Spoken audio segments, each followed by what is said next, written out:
makakita mig tabang nga makakuha sa amo ang balay ug mga kanang mga gamit po.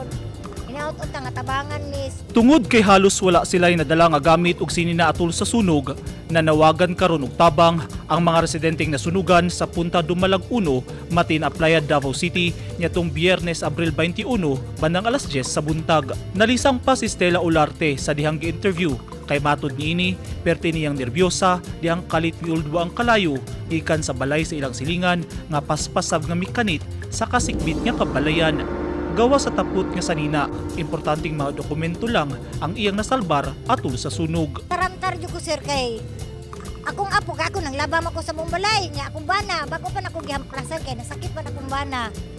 Kanang ang akong apo katong nagdaog lighter. Umagbus po to sa akong pagumangkon.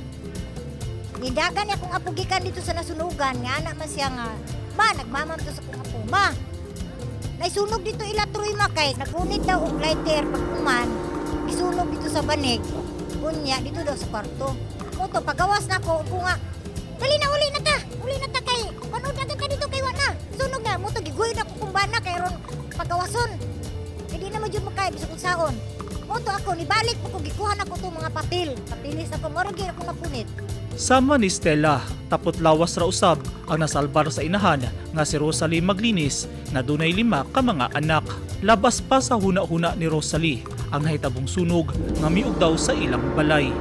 Emosyonal sab niyang gisaysay kung unsay ilang gibuhat aron makalingkawa sa sunog. Ning gawas mi tapos nakakita mig na may sunog ni dool na sa balay ning ambak na lang mi sa kuan sa dagat.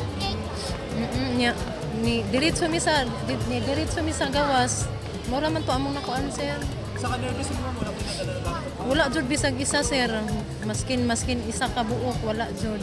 Nanawagan lamang ko nga kanang tabangan lang tana mi kay bisag gamay wala jud mi napunit.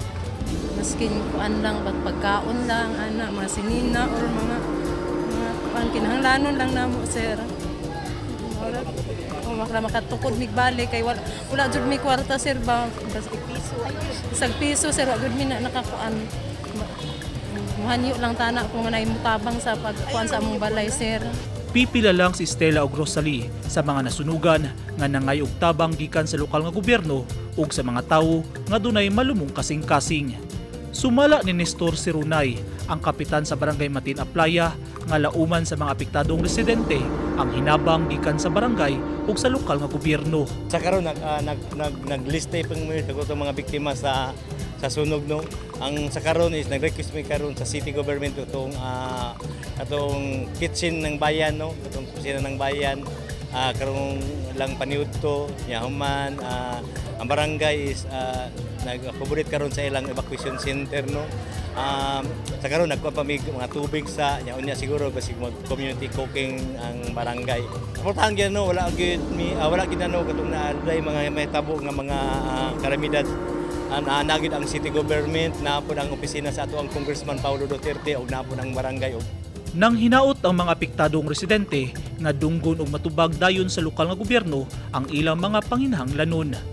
Migawas investigasyon sa Bureau of Fire Protection nga usa ka bata ang giingong nagdagkot-dagkot og lighter sulod sa ilang balay nga mao'y tinubdan sa kalayo nga midanyos og 40 ka mga balay. Mukabat sa 400,000 pesos ang gibana-bana ang danyo sa sunog sumala sa BFP. Walay natalang naangin nga kinabuhi sa insidente.